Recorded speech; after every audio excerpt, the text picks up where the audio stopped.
I think that's confusing to a lot of people, to be honest. I think a lot of people struggle with Hmm. this idea of Yeah, it. letting go. Mhm. It is.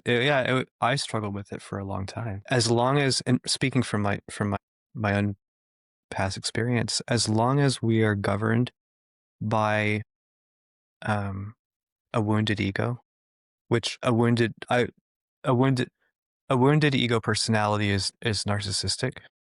I mean, in nature. That's just fact. And so, as long as we're operating from a wounded ego, suffering from a narcissistic personality, we are going to struggle and reject the very idea of surrender, because it means, if we allow surrender to exist in our lives, it means de facto that the ego personality is not the center of the universe. It makes you admit to yourself that that you have wounds, and that Yeah. you're not right.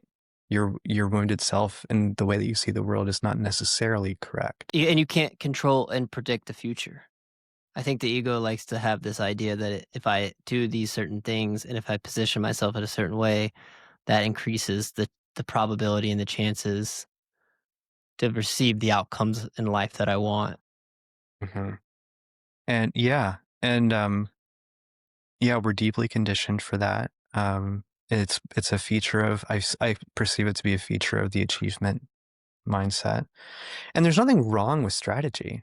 Like there's nothing wrong with being strategic, but there's a inherent, or at least strongly correlated is a feature of control. This feature of control, and it is it's a wounded ego who seeks control of anything, and it doesn't work. It doesn't work because it's not the nature of reality.